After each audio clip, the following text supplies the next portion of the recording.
Anisaluosa. Maafkan kalau ada salah penyebutan. Shalom Hope Channel Indonesia, saya Yohanes dari Sulawesi Barat.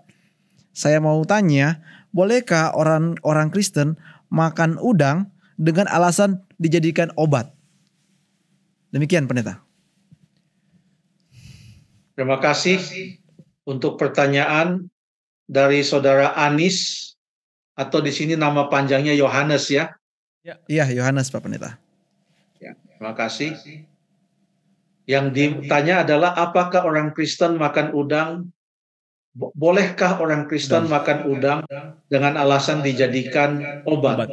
Saya percaya latar belakang dari pertanyaan saudara Anis atau Yohanes ini adalah beliau sudah mengetahui apa yang dikatakan dalam firman Tuhan, khususnya di dalam Imamat pasal yang ke-11 dan Ulangan pasal yang ke-14, di mana untuk ikan dan binatang yang ada di dalam air, hanyalah yang bersisik dan bersirip yang boleh dimakan. Hanya yang bersisik dan bersirip. Dengan demikian, udang ada di luar kategori tersebut dan udang tidak boleh dimakan. Bukan hanya udang, tetapi juga ikan-ikan yang tidak memenuhi syarat tersebut, yaitu syaratnya mesti bersisik dan bersisik dan bersirip. Ya. Bukan sirik ya, tapi sirip. Sirip. Ya maaf, saya salah sebut. Sirip, bersirip dan bersisik. Ya. Tolong dimaafkan salah sebut tadi.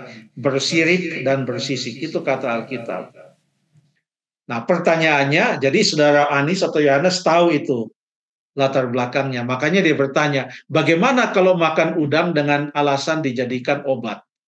Nah, untuk itu saya mau kasih tahu bahwa saya bukan ahli dalam bidang obat-obatan. Ya. Jadi saya pun tidak tahu udang itu bisa jadi obat atau tidak, karena itu bukan bidang saya untuk menjawab.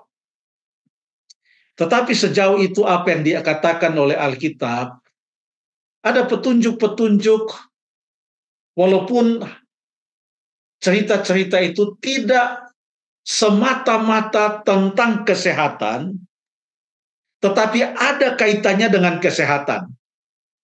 Contohnya, apa yang dituliskan di dalam kitab Daniel pasal 1.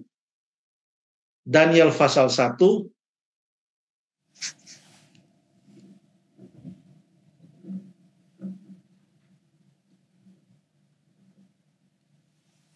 Coba kita buka Daniel pasal 1. Pada waktu Daniel dan 3 orang rekannya disuguhkan makanan raja.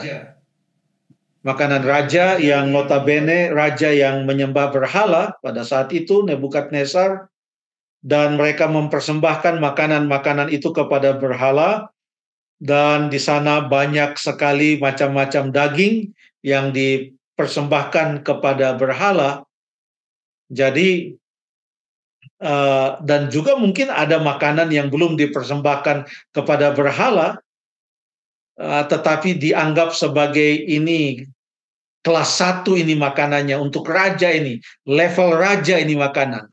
Kalau mau dibuat pakai level, ini level raja ini.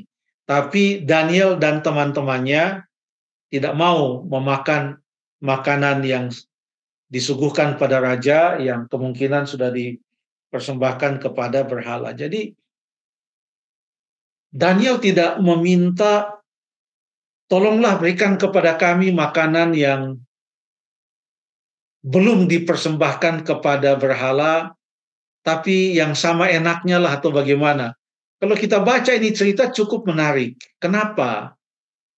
Karena apa yang diminta oleh Daniel, Hananya, Misael, dan Azaria atau Sadrak, Mesak, dan Abednego, itu ada di Daniel 1 ayat yang ke-12.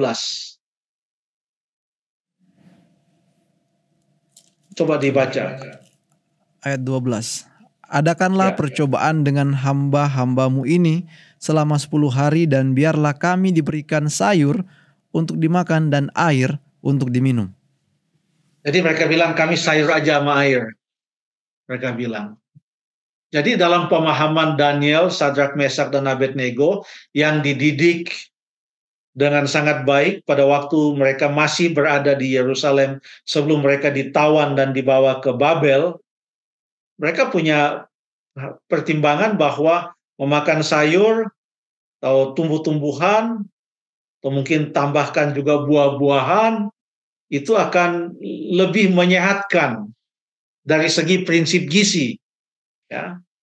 Itulah sebabnya Tuhan dengan hikmatnya pada saat Ia telah menciptakan langit dan bumi dan telah menciptakan manusia, Dia kasih tahu apa yang akan menjadi makanan untuk manusia, yaitu tumbuh-tumbuhan di dalam Kejadian pasal 1 ayat yang ke-29. Kejadian 3 ayat 18 juga dikasih juga tambah tumbuh-tumbuhan atau tanaman hijau. Kejadian 9 juga ayat yang kedua dan ayat yang ketiga. Ya. Tapi kemudian setelah air bah, maka diberikan juga daging. Tetapi pada awalnya, kalau mau dilihat, mana yang akan lebih memberikan manfaat kesehatan yang lebih baik, itu adalah tumbuh-tumbuhan, buah-buahan, sayur-sayuran. Itu dari petunjuk-petunjuk Alkitab. Ada petunjuk-petunjuk Alkitab tentang hal itu. Ya. Jadi, kalau udang bisa jadi obat atau tidak, itu bukan keahlian saya. Tapi saya percaya bahwa dengan ilmu kedokteran yang sudah semakin lengkap dan semakin baik dan luar biasa ini, ada banyak opsi lain selain harus memakan udang untuk menjadi obat. Terima kasih.